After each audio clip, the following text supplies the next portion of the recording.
Assalamualaikum warahmatullahi wabarakatuh. Alhamdulillahirrahmanirrahim. Wa bihi nasta'inu ala umurrid dunya waddin. Wa syalatu wassalam ala asyrafil anbiya wal mursalin Sayyidina Muhammadin wa ala alihi wa sahbihi ajmain, amma ba'du. Yang saya hormati Bapak, Ibu, Saudara hadirin sekalian, mari kita panjatkan puji dan syukur kehadirat Allah Subhanahu wa taala yang telah memberikan rahmat, taufik dan hidayah kepada kita sehingga kita dapat berkumpul di tempat yang mulia di Burulia ini dalam keadaan sehat walafiat. Sholawat dan salam semoga sentiasa tercurah kepada junjungan kita Nabi besar Muhammad SAW beserta keluarga, sahabat dan para pengikut hingga akhir zaman.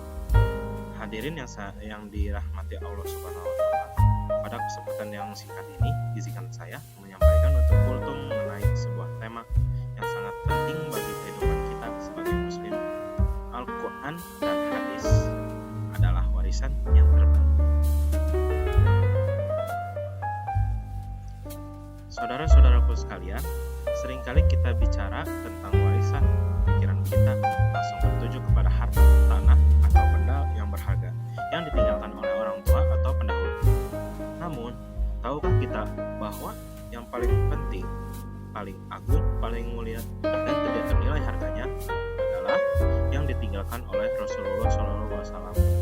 Beliau bersabda dalam sebuah hadis yang masyhur, "Aku tinggalkan bagi kalian dua perkara yang kalian tidak tersesat selamanya. Kalian berpegang teguh kepada keduanya. Ketahuilah Al-Quran dan Sunnah Rasulnya." Hadis H.R. Malik. Inilah harta karun yang menjamin keselamatan kita di dunia dan akhirat. Al-Quran petunjuk dari Sang Pencipta. Al-Quran adalah kalamullah, firman Allah yang merupakan sumber utama petunjuk hidup. Ia pedoman yang menjelaskan hakikat pencipta, tujuan hidup, serta hukum-hukum yang mengatur seluruh aspek kehidupan. Al-Quran adalah yang menerangkan kegelapan, kebodohan, dan keraguan. Allah Subhanahu wa taala berfirman, "Sesungguhnya telah datang kepadamu cahaya dari Allah dan kitab yang menerangkan." Quran Surat Al-Maidah ayat 15. Membaca satu huruf dari Al-Quran diganjar dengan satu kebaikan yang dilipat gandakan 10 kali lipat. Ini adalah investasi pahala yang tiada banding. Al-Quran adalah menjadi syafaat penolong bagi pembaca di hari kiamat.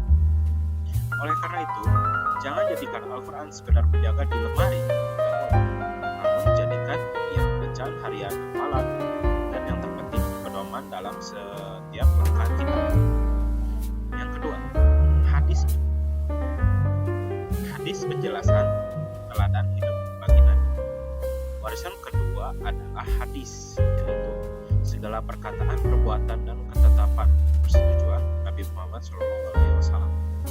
Hadis berfungsi sebagai penjelasan taswir dan aplikasi yang nyata dan ayat-ayat Al-Quran. Al-Quran memperintah kita sholat, Al-Quran memerintahkan kita sholat, tetapi hadis yang menjelaskan bagaimana cara kita sholat yang benar. Al-Quran memerintahkan berbuat baik, hadis yang memberikan teladan bagaimana akhlak Rasulullah SAW yang telah berinteraksi dengan sesama.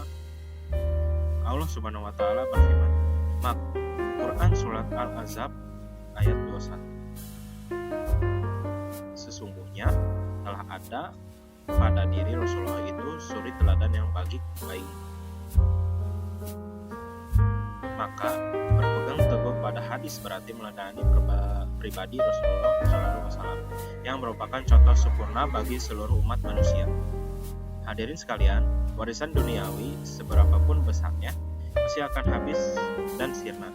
Namun warisan berupa ilmu Al-Quran dan hadis yang memberikan manfaat pahala yang mengalir baik di dunia maupun akhirat. Ia adalah tiket keselamatan dari kesesatan di dunia yang siksa di akhirat. Marilah kita tingkatkan kecintaan kita kepada dunia warisan ini. Jangan pernah lelah untuk membaca Al-Quran. Jangan pernah bosan untuk mempelajari Al-Quran, hadis dan sirah sejarah Nabi. Dan yang terpenting, mari kita mengamalkan ajaran keduanya dalam kehidupan sehari-hari. Semoga Allah Subhanahu wa taala menjadikan semua sebagai ahlul Quran dan ahlul hadis, yaitu orang-orang yang senantiasa hidup bersama Al-Quran dan sunnah Nabi-Nya. Rabbana atina fid dunya hasanah wa fil akhirati hasanah wa qina azabannar. Wassalamualaikum warahmatullahi wabarakatuh.